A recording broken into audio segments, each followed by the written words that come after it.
আসসালামু আলাইকুম প্রিয় বন্ধুরা, এই ভিডিওতে আমরা আঁকবো একটি গ্রীষ্মকালের দৃশ্য। আর গ্রীষ্মকালের দৃশ্য আঁকতে আমরা ব্যবহার করছি A4 সাইজের একটি সাদা কাগজ। সাদা কাগজের চতুর্পাশে সুন্দর কালি দিয়ে বর্ডার করা এবং সাথে ব্যবহার করছি একটি পেন্সিল।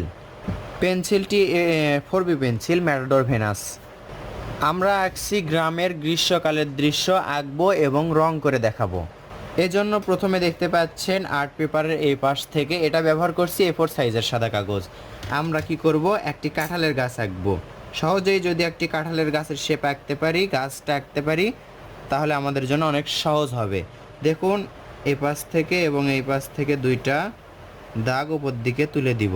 এরপর আমরা কি করব, এখান থেকে একটা ডাল এভাবে বাঁকা করে নিয়ে আসব। এখান থেকে এইটা ডাবল করব এবং উপর দিকে তুলে দিব, যেভাবে ডালগুলো সহজে আঁকা যায়। আমরা আঁকছি একটি কাঁঠালের গাছ। এখন এখান থেকে এভাবে আরেকটি ডাল তুলে দিব। ইচ্ছা মতো আপনারা ডালগুলো তুলতে পারেন, এরকমই যে করতে হবে এমন কোনো কথা নেই। এটা হচ্ছে একটি কাঁঠালের গাছ। শিকড়টা আমরা এদিকে যদি একটু সরে দেই, তাহলে বের করে দেই, তাহলে সুন্দর লাগবে।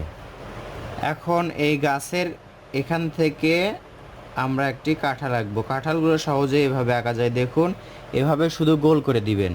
এর পাশে আরেকটা কাঁঠাল এইভাবে আঁকলাম। এখন আবার এখানে একটি কাঁঠাল বড় করে আঁকলাম। আমরা কিন্তু এইগুলো দাগগুলো পরে মিশে ফেলবো। এইভাবে নিচে আরেকটা গোল করলাম। এখন কাঁঠাল কিন্তু দেখা যায় অনেক সময় নিচেও ধরে, গাছের গোড়ালির দিকেও কাঁঠাল ধরে। এই পাশে দিব, আবার এ পাশে আঁকবো। রং করার পর এগুলো অনেক সুন্দর হবে, দেখবেন। এখান থেকে দুই একটি কাঁঠাল এভাবে নিচের দিকে নামায় দিব। আঁকা বাঁকা হলে সমস্যা নেই, রং করার পর এগুলো সব ঠিক হয়ে যাবে। একটা গাছে আমরা অনেকগুলো কাঁঠাল দেখতে পাচ্ছি। বন্ধুরা, দৃশ্য আঁকাটা অনেকেই আমরা কঠিন মনে করি, যে আঁকার পর রং করাটা আরও ঝামেলা মনে করি। কিন্তু আমি যে নিয়মে শেখাচ্ছি, এই নিয়মে যদি শিখতে পারেন, আপনি বা ছোট বাচ্চাদের অনেক সহজ হবে আঁকতে। দৃশ্যটা একেবারে কঠিন করা যাবে না, যেন ছোট বাচ্চারা আঁকতে পারে সেভাবেই বুঝে আমাদের আঁকতে হবে। এখানে স্কেল ধরলাম, এখান থেকে সোজা একটি দাগ টানলাম। এরপর এখান থেকে নিচেও আরেকটি সোজা দাগ টানবো এই স্কেল পরিমাণ। দাগটা কিন্তু হালকা করে টানলাম। আমরা এখানে একটি বারান্দাওয়ালা ঘর আঁকবো। দেখুন কিভাবে ঘর সহজে আঁকতে হয়।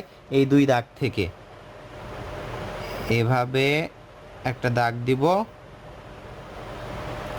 এখান থেকে এভাবে একটা দাগ দিব। এরপর দেখতে পাচ্ছেন এই সোজা একটা দাগ, এই সোজা একটা দাগ।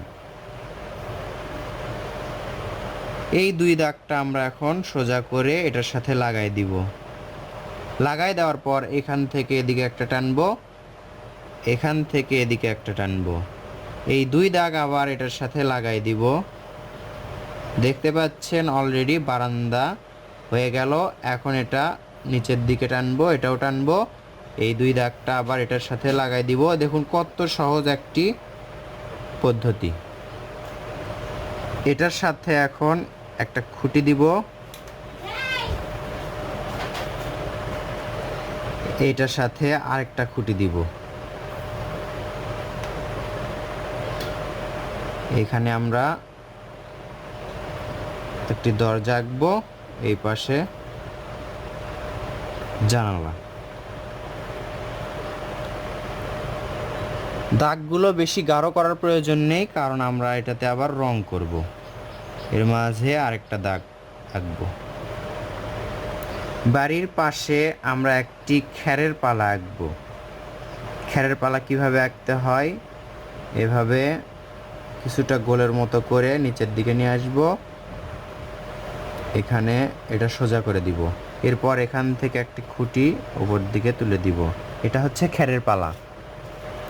খ্যারের পালার পাশে আমরা একটি গরুর খাবার পাত্র আঁকবো। বলা যায় এটা হচ্ছে গরুর স্যারি। এর পাশে একটা খুঁটি বেঁধে দিব। আঁকলে আমরা আরও অনেক কিছু আঁকতে পারবো, কিন্তু আঁকবো না, কারণ ছোট বাচ্চাদের জন্য বা অনেকের আঁকতে কঠিন হবে। এইটুকু আঁকলেই যথেষ্ট। দেখতে পাচ্ছেন যে হালকা দাগটা আমরা দেখতে পাচ্ছি, এটা একটু গাঢ় করে নিব। এই দাগটা এই সোজা এটার সাথে লেগে যাবে। আর এটাই হচ্ছে দূরের প্রান্ত, যেটা খালি চোখে দেখা যায়। দূরের গ্রামের গাছপালাগুলো এভাবে দেখা যায়, যেভাবে আমি আঁকছি। এটাতে রং করলে আপনারা বুঝতে পারবেন। দেখুন দৃশ্যটি আঁকা শেষ হলো। দেখে মনে হচ্ছে দৃশ্যটি অস্পষ্ট, কিন্তু রং করার পর দেখবেন অনেকটাই প্রাণবন্ত। উপরের দাগটা আমরা রাবার দিয়ে মিশে দিব। গ্রীষ্মকালের দৃশ্যতে সূর্য আঁকবো না এমনটা হয় না, সূর্য অবশ্যই আঁকতে হবে। সূর্যটা গোল করার চেষ্টা করতে হবে, এজন্য আস্তে আস্তে গোল করতে হবে। চাইলে এই কাগজটি ঘুরে ঘুরেও করতে পারেন। এই পাশে আমরা আরেকটি পুকুরের পা রাখবো। দেখা যাচ্ছে এই পাশে পুকুর আছে। তো বন্ধুরা, রং করার কৌশল না দেখলে আপনারা বুঝতে পারবেন না। অপেক্ষা করুন এবং দেখতে থাকুন কিভাবে সহজেই গ্রীষ্মকালের দৃশ্যতে রং করতে হয়। কাঁঠাল গাছ দেখে মনে হচ্ছে অস্পষ্ট, রং করলেই মনে হবে স্পষ্ট। দেখুন আমরা নিলাম সবুজ রং। এটা কি সবুজ রং, প্যাস্টেল কালারের সবুজ রং। আমরা উপরে এভাবে রং করব। রংটা সহজেই করব, কোনো কঠিন কিছু না। এভাবে এত দূর আঁকলাম, রং দিয়ে এত দূর করলাম। খেয়াল করুন কিভাবে রং করছি। রং করার জন্য কোনো ড্রয়িংয়ের প্রয়োজন নেই, এখানে আমি সরাসরি রং করছি। আপনি চাইলে এভাবেই করতে পারেন। এভাবে রং করলেই সুবিধা হবে। পাতা এঁকে রং করাটা অনেক ঝামেলা। পেন্সিলের দাগের ওপর রং ঘুরালে সেগুলো দাগ দেখতে খারাপ লাগে এবং কালচে হয়ে যায়। এভাবেই পাতাগুলো আঁকবেন, আপনার জন্য সহজ হবে। সবুজ করে আঁকছি, সবুজ রং দিয়ে আঁকছি, এবং এরপর দেখবেন কিভাবে এটাতে করব। আশা করছি সহজভাবে আপনাদেরকে বোঝাতে পারছি। গাছের পাতায় রং করলাম, কাঁঠালের গাছের পাতায় রং করলাম। এখন আমরা রং করব কাঁঠালে। এটা কি রং দেখতে পাচ্ছেন? কাঁচা হলুদের মতো যে রংটি সব রঙের মধ্যেই পাওয়া যায়। একটু লাইট রংটা করব, তাহলে দেখতে সুন্দর লাগবে। অনেক কাঁঠাল দেখতে কাঁচাও হয়, কিন্তু আমরা ওই রংটা করব এটার ওপরে। আগে সবগুলো কাঁঠালে একই রং করে নিব আমরা। বলা যায় এটা কাঁঠালের কাঁঠালি রং। এরপর আমরা গাছে কি করব, হালকা খয়েরি রংটা, হালকা খয়েরি রংটা গাছের ডালগুলোতে করব।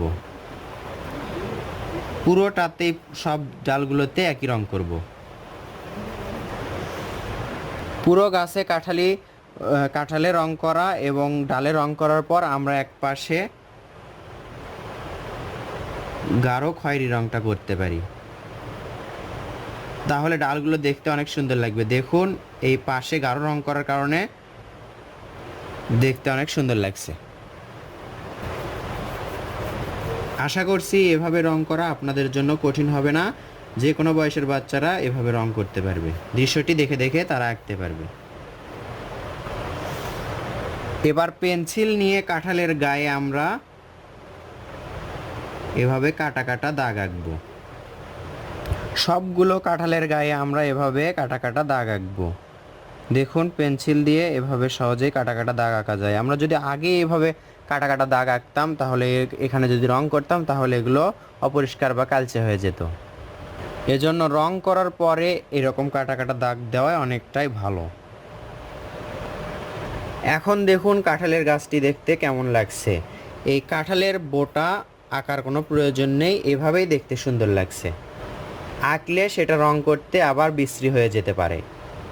এবার দূরের যে গাছপালা দেখতে পাচ্ছি সেগুলোতেও আমরা সবুজ রং করব।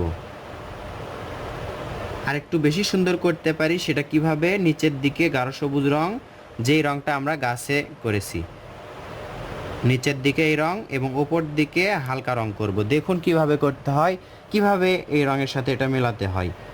আগে নিচে আমরা গাঢ় সবুজ রঙটা করব এবং এর ওপরে হালকা রং। এর হালকা কোনটা, এই রঙের হালকা রং কোনটা, টিয়া কালার বা ঘাসের সবুজ কালার।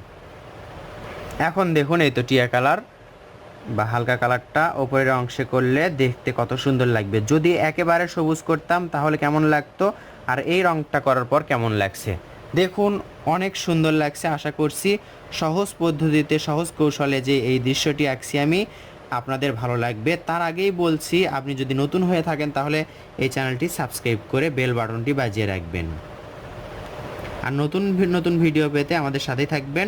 প্রয়োজনীয় ভিডিও পেতে কমেন্ট করে জানাবেন।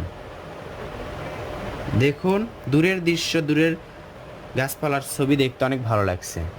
এখন আমরা রং করব ঘরের চালায়। ঘরের চালার নিচের দিকে কি রং করব, এটা হচ্ছে এই গাছে যে রংটা করেছি সেই রংটা। দেখুন নিচের দিকে বেশি রঙের ব্যবহার করব না, বেশি রঙের ব্যবহার করলে ছোট বাচ্চাদের বুঝতে কষ্ট হবে বা এই রং অনেকের কাছে নাও থাকতে পারে। এজন্য সেম রং দিয়ে আমরা ঘরেও করলাম, কাঁঠালের গাছেও করছি। এই অংশে গাঢ়টা এবং উপরের অংশে করব হালকা। যদি এই রঙের সাথে ওই রঙটা মিলে দিতে পারি তাহলে আরও ভালো হবে। এখন এই রং, এই কাঁঠালের রঙটা এখানে করব, উপরে এভাবে করব যেন রঙটা মিলে যায়। এই রঙটা, এই কালারটা ঘরের চালার কালারে করলে দেখতে ভালো লাগে, ঘরের চালাতে করলে সুন্দর লাগে। এটা হচ্ছে মাটির ঘর বা মাটির বাড়ি, এজন্য আমরা এখানে ছাই কালার রঙটা করছি, বা অনেকেই বলে থাকেন অ্যাশ কালার। এই রঙটাই আমরা করছি।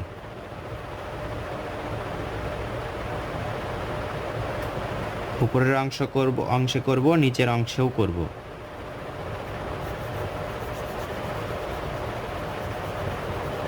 জানালা এবং দরজায় একেবারে কালো রং করব, তাহলে মনে হবে জানালা দরজাগুলো খোলা।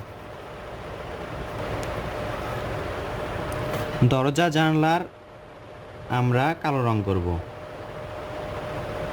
কালো রং দিলাম এখানে, এটাতেও উপরের অংশে কালো রং, নিচের দিকে একটু হালকা করব, তাছাড়া একেবারে খারাপ লাগবে দেখতে। দেখুন উপরের অংশে কালো রং করলাম, নিচের দিকে একটু সাদা রাখলাম। এখন কি করব, এই ছাই কালার, গাঢ় ছাই কালার দিয়ে নিচের অংশে করব এবং কালো রঙের সাথে ঘষে মিলে দেওয়ার চেষ্টা করব। ঘরের খুঁটিতেও আমরা রং করব। এর মাঝে যদি আরেকটি করে খুঁটি দেওয়া হয় তাহলেও সুন্দর লাগবে। আমরা আরেকটি করে খুঁটি দিব। দুইটা খুঁটি এখানে দিলাম, একটু ফাঁকা ফাঁকা রাখছিল এজন্য। এই দুইটা খুঁটি দেওয়ার কারণে দেখবেন ঘরটা সুন্দর লাগবে। দিতেও পারেন অথবা নাও দিতে পারেন। পেন্সিল দিয়ে এটা আবার স্পষ্ট করে দিব, দুই পাশে আমরা দাগ আঁকবো। ঘরের পাশে যে পলের পালাটি আছে এটাতে আমরা চোখ বন্ধ করে কি রং করব, হলুদ রং করব। যে যেটাই বলুক আমরা হলুদ রং করব। গ্রীষ্মকালের দৃশ্য আঁকার সময় একটু হলদে হলদে ভাব থাকলে দৃশ্যটা মানানসই হয়। হলুদ রঙের এক পাশে, এই পলের পালার এক পাশে আমরা একটু কাঠালি রংটা দিয়ে এভাবে রং করব। গরুর খাওয়ার পাত্রে ছাই কালারটা করব, খুঁটিতে সবগুলোতেই। গরুর খাবার পাত্রের মাঝে একটু গাঢ় কালো করে দিব, তাহলে মনে হবে এর মাঝে ফাঁকা। পুকুরে আমরা কি করব, আকাশি রং, পুকুরের পানিতে করব আকাশি রং। পাড়ের দিকে একটু ফাঁকা ফাঁকা রাখছি, তাহলে উপরে এবং নিচের আমাদের কি রং করা বাকি থাকলো, আকাশ এবং মাটি, আর বিষয়বস্তু সবগুলোতেই রং করা শেষ। আকাশ এবং মাটিতে আমরা হালকা রং করব, আকাশে করব হলুদ কালার এবং মাটিতে করব হালকা সবুজ কালার। তাহলেই আমাদের এই দৃশ্যতে রং শেষ।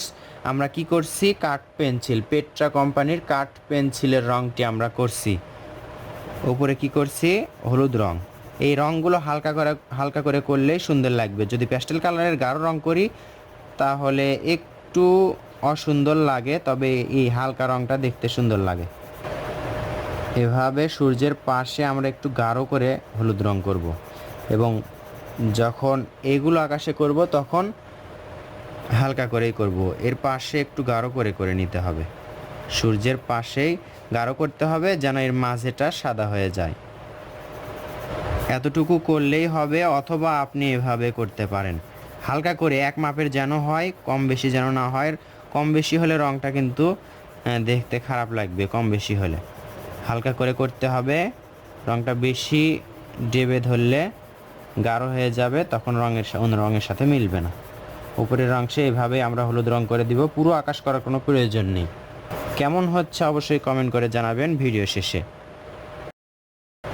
এতটুকু করে রাখলেই দৃশ্যটা দেখতে সুন্দর লাগবে। যখন আপনি এর মধ্যে করবেন দেখবেন এত সুন্দর আর লাগবে না। এজন্য আমরা এতটুকুই রং করে রাখবো, আর এতটুকু রং করাটাই সবার জন্য সহজ হবে।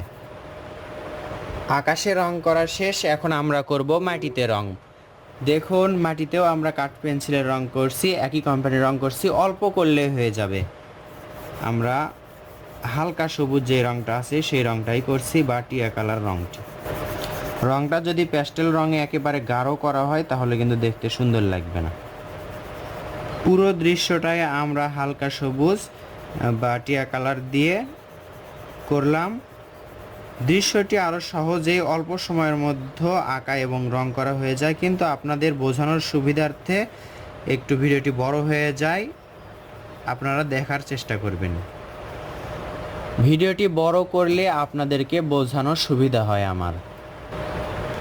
পুকুর পাড়ে আমরা গাঢ় খয়েরি রং করব। এই গ্রীষ্মকালের দৃশ্যটি আঁকা এবং রং করার কৌশলটি দেখে আপনি শিখতে পারলেন কিনা কমেন্টে জানাবেন। আপনাদের শেখাতে পারলেই আমার সার্থকতা। ভালো লাগলে লাইক করবেন, শেয়ার করবেন। পরবর্তী ভিডিওর অপেক্ষায় থেকে চ্যানেলটি সাবস্ক্রাইব করে রাখবেন। আসসালামু আলাইকুম।